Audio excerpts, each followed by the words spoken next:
Joining us right now from gold.com, no stranger to the show, Rudi Schuller. Rudi, welcome again, my friend.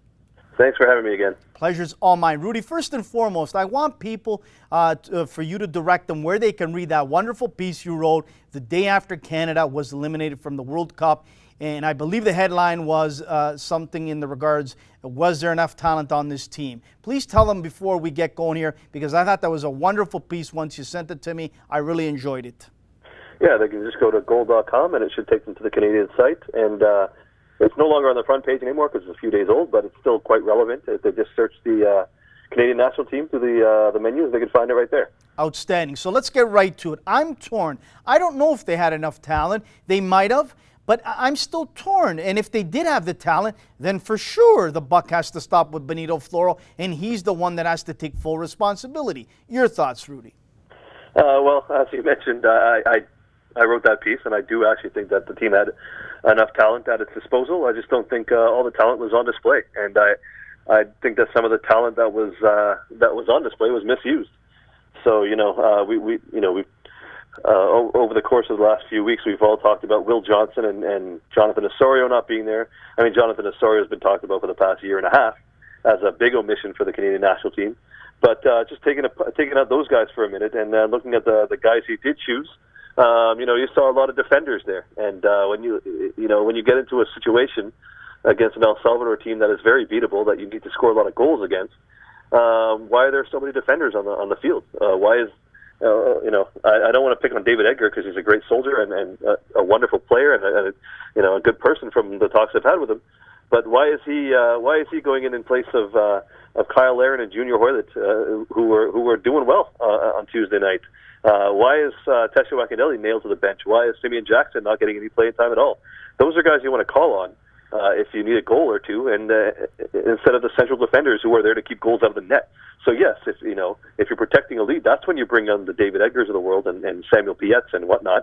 But when you need to go for it, and you need to throw caution to the wind, then you need to put your forwards on. You need to put on their best players, and I just don't think the best players were on the field for the right situation. And I couldn't agree more. I'd like to get your take on this too. I was really upset after the Gold Cup, the way it finished, that I thought for sure in the World Cup qualifying next phase in the round that just finished for Canada, that for sure he would insert some young blood.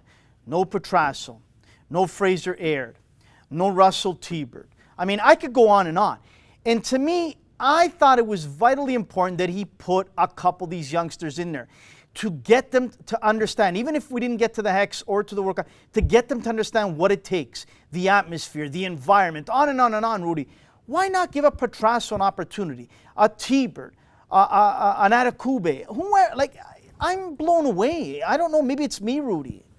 I mean, to be fair, of course, he's stuck by Kyle Larin the whole time, and I mean that's a no-brainer. Of course, Kyle Larin is probably Canada's best striker right now, and Mandrake James is another one, another young guy who kind of came out of the woodwork and did a good job for Canada, I think. So there were some younger guys, but I agree with you on the whole. There could have been some other younger guys. Russell Tybert's another one. I think that in Will Johnson's absence, you got to have the next best thing. I think that's what Russell Tybert is. He's another guy who gives you a lot of hard work.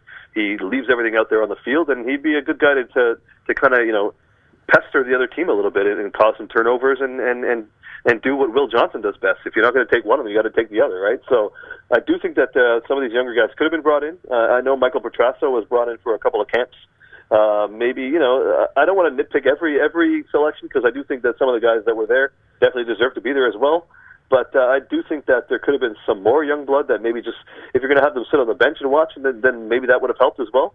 But overall, I was just disappointed with the selection, and I don't want to hammer the point too much, but it's I think that's where things got wrong, because I do think that overall, I think that Canada had enough talent to make the Hex. I mean, you don't think they can be as good as a Trinidad and Tobago, for instance? I think so.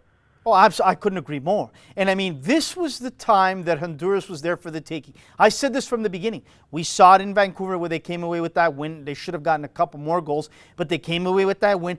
When we scored that goal in Honduras, I said to myself, now is the time that Benito needs to insert that defensive mentality that he's brought here, really focusing on that, and that fell apart. But to me, you mentioned something there, sitting on the bench.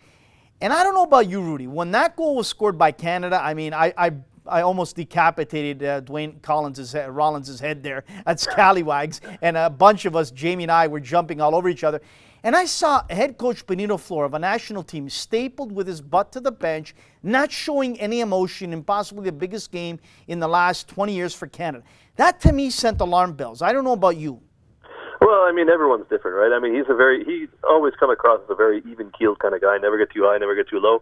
Maybe he wanted to be that way. This is a guy who's seen it all kind of thing. And you can't take away from his pedigree because he has seen it all. I did find it a bit odd. I wasn't too worried about it. To me, it was more about what was going on the pitch and the guys that were there. Again, why were some of these guys there? Some of these guys that hadn't played soccer in 6 months. Daniil Henry, who I've got a lot of time for, and I think is a great player and will be a great leader for this country coming in the next couple of cycles.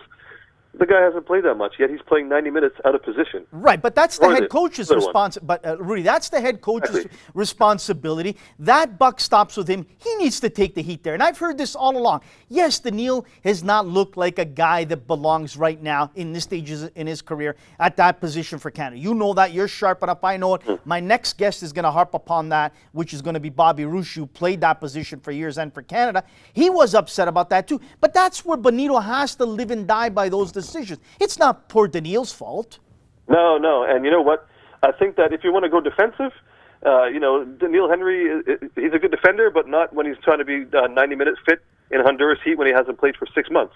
So why not put Nick Ledgerwood there? Why don't you put someone else there? You can call some other guys in. There are some other guys that can play that position. I know that Canada doesn't have a wealth of riches at right back, but there's some other guys who have played some minutes, both internationally and club-wise, that can do a job there and not wilt in the heat that I think Daniil did, because I think he actually had a better game the second game, and that's just, that's what happens. You put a guy who's out of shape in there, and that's what's going to happen. And he was at large fault for the second goal by Honduras, and I don't want to put too much blame on him because I think the selection was wrong.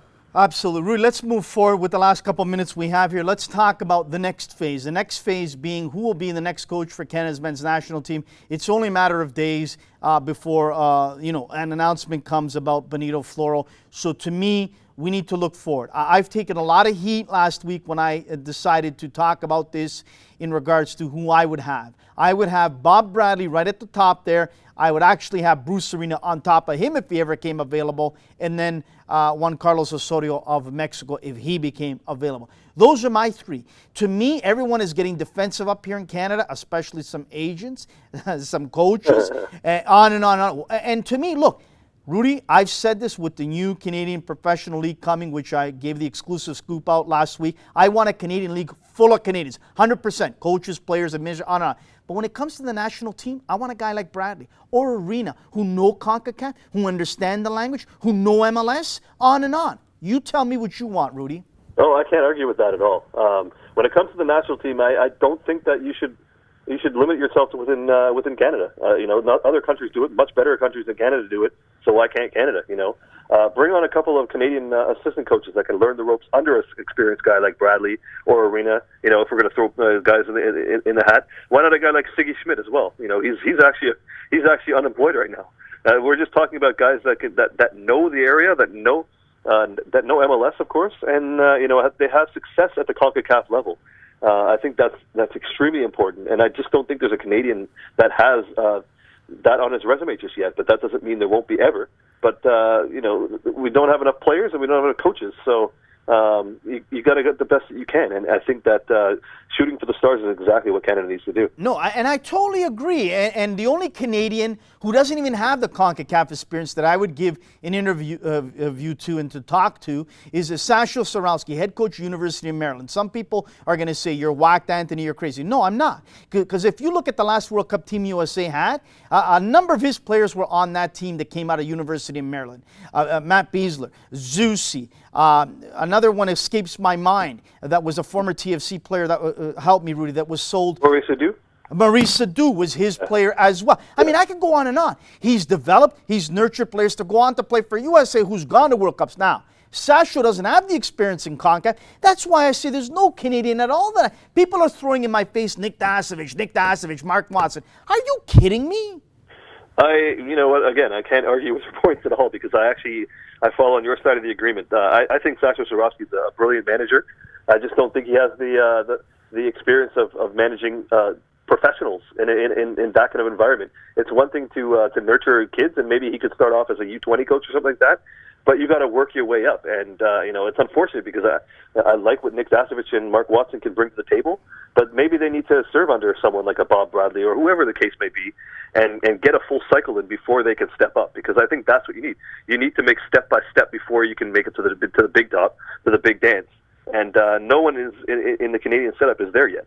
No, absolutely. I couldn't agree with you more. Rudi, listen, thanks so much for making time. Keep up the great work at gold.com. And listen, we understand that a guy that worked with you side by side has now gone on to bigger and better things. That's Simon Fudge. Give us a little info on where Simon headed off to now. Simon's working at FIFA.com now, so you can see all his work there on the big site. So I'm very proud of the fact that we had a hand in doing that, and wish him well. Absolutely. Stand-up guy. We're happy for him, and good luck to Simon. Rudi, thanks again for your time, my friend. Anytime, buddy.